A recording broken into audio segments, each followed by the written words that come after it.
Hello, everyone, and welcome back to Identity Insights by Indicio. I'm your host, Tim Spring, and today I'm joined by Indicio VP of Communications and Governance, Trevor Butterworth, and he's here to discuss his recent work, A Beginner's Guide to Decentralized Identity. Thank you for taking the time to speak with us today, Trevor. Would you mind telling us a little bit about yourself? Sure. My pleasure to be here again. So I'm I'm a co-founder of Indicio, and I'm a vice president for communications and governance. And I've spent a lot of time. Previously, I was a journalist, and then I was involved in all sorts of running projects to deal with science communication and data, understanding data. So there's a sort of a linear progress there. But yeah, I was also a consultant to the Sovereign Foundation on communications. So that's about me. And I'm speaking to you from Dublin, Ireland, though normally home is the US. All right, very cool. So the title kind of gives it away a little bit, but could you summarize what this work is about? So we on a daily basis, we're part of a community. We're part of a community of developers and engineers and business people who are immersed in this technology. Right? We've brought decentralized identity from an idea to a product. And part of that journey has involved a lot of talking about what it is. You know, it's almost as like you have to talk something into existence as you're building it. A lot of that talk is super familiar to us. All the terms, the concepts, the perspectives, and so on and so forth. And we can very easily forget that people who aren't in this community have absolutely no idea what we're talking about. And it was the case of a few people who I was chatting to, and they said, you know, I just don't really understand what it is you're doing. What does this technology do? And so I thought, well, time to revisit a basic concepts. There's an issue with explanation, right? At a certain point, nobody will want to know or care to know how any of this works, like the web. But we're not at that stage yet. And there are a lot of people who, you know, when you tell them the short line version, or, you know, it does this and it does this and it does this, and they go, that's great. I don't get it. How does it do any of these things?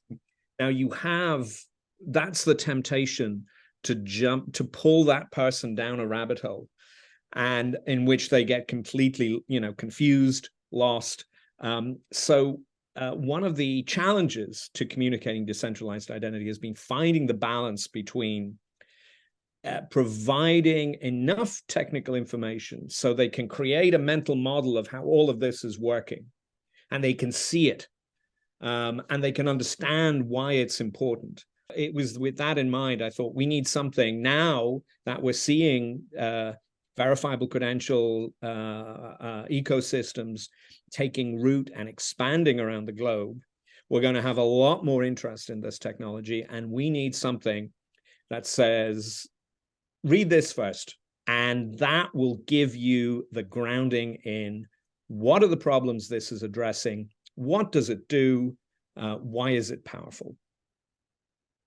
All right. So when you first approached writing this paper, obviously, right, you mentioned kind of that kind of thin line that you're looking for to not drag them down a rabbit hole. Yeah. How successful would you say you were in that? Like, how long is this piece, and how technical do you end up getting? This I think, is the best explanation I have generated. Maybe I'll say something different in 6 months. Part of this journey with decentralized identity and verifiable credentials is that the more people use it, the more they talk about it, the more you see it being used, the simpler it becomes to explain. Right? You develop a language in tandem with your customers as you see them using it, engaging with it. However, I will say, just before this, we started this interview. I'd got an email from somebody I shared the guide with, and somebody I've been talking to for a long period of time. He's a product developer. You know, I've been explaining this. We had many, many, many conversations.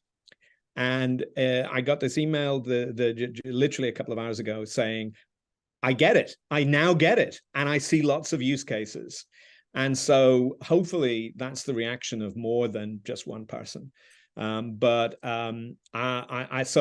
think I think hopefully, fingers crossed, hit the balance between enough technical detail to build, as I said, that mental picture of what's going on, but not so much that the picture becomes really confusing. All right. So I'm curious, when approaching this paper as a reader, is there any, obviously you said it's kind of the first thing you want to read, but what is kind of the background that you wrote it for, right? Should a little bit of technical knowledge, will that help? Maybe a college degree in anything, high school diploma, like what? I know. I don't, I mean, obviously, I mean, there are some concepts and some terms that you can't avoid if you're really to explain this. But it's written, anybody who reads a newspaper article should be able to make their way through it without too many challenges. It's easy to write complex. My journey as a writer, which began in 1997, has been one of progressively learning how to simplify things. Version 2 might be a little different, but I think the essential concepts are dealt with so that anybody this is really targeted at people in business, right? Business executives and maybe engineers or developers who haven't read anything about decentralized identity, or maybe just heard the term and have a vague idea.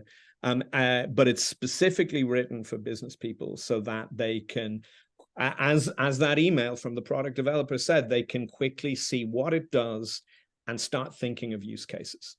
And of course, and once they do that, we have all sorts of things at Indicio, as you know, that they can then do to take them into a much deeper engagement, whether it be, taking one of our courses where you get to, you get hands-on experience of issuing and holding and presenting and verifying credentials, or you dive into the sandbox and start experimenting with our, a constrained version of our proven software for, verifiable credential ecosystems.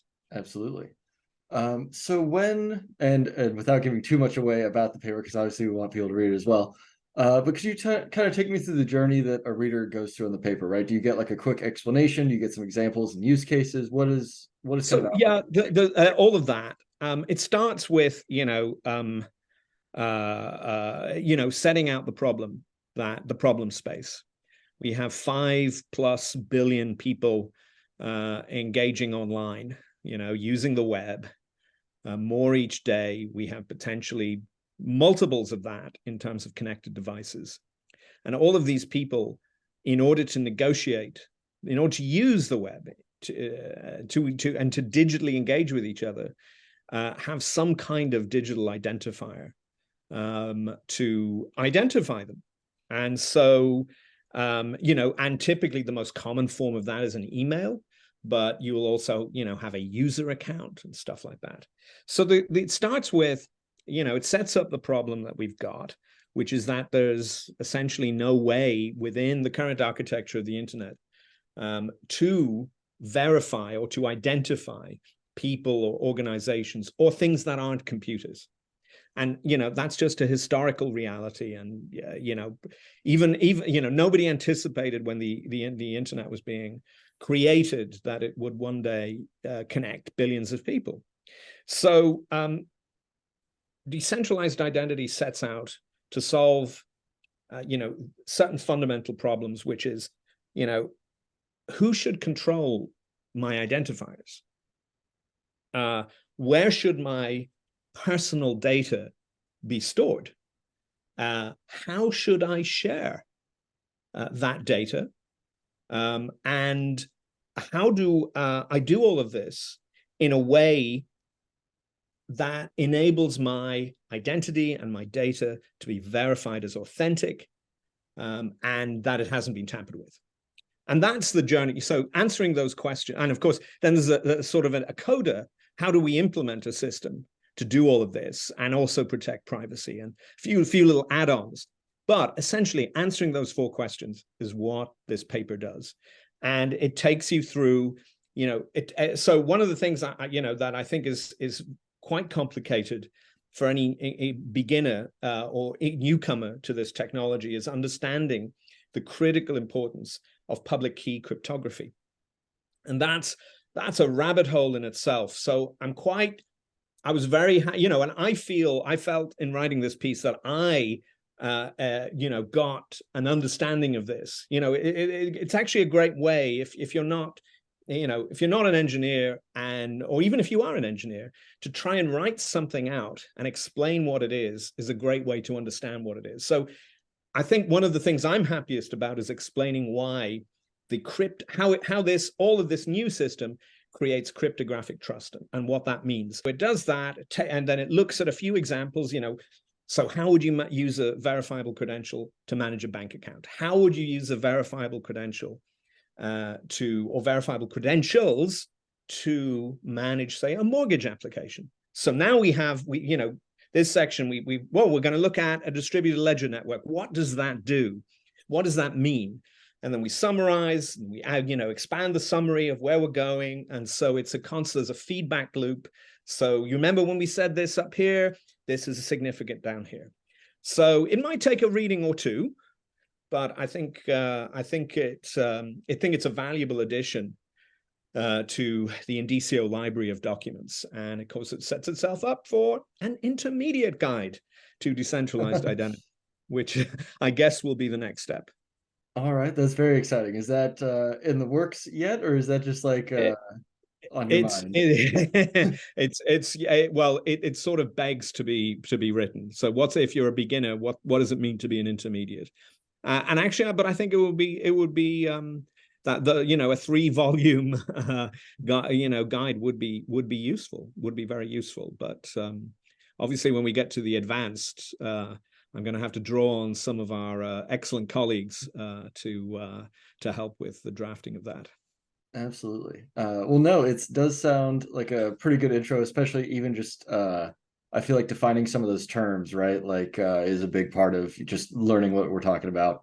Mm-hmm. Unfortunately, it does look like that is about our time for today, Trevor. I appreciate you joining me. If you at home are interested in learning more about verifiable credential technology, please be sure to subscribe to the channel. We'll go ahead and bring you some more educational content. If you have any questions or specific topics that you'd like for us to cover, please leave a comment below. I'll be sure to read and get back to you on those. And thank you one more time to you, Trevor. So obviously we're going to have a link to the document in the description below. Is there any other maybe useful links that you think, you could go to learn a bit more about decentralized identity? I don't think it's a big secret. There's a new white paper on the Cardia project coming out, which updates a lot more of the technical aspects. So look out for that.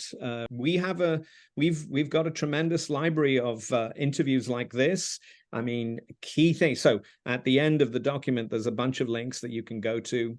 Again, a great way after you've read the guide would be to say, watch one of the identity insights with Mike taking you through a use case, like say on the proven finance. That would be, seeing as you've got the bank credential example in the beginner's guide.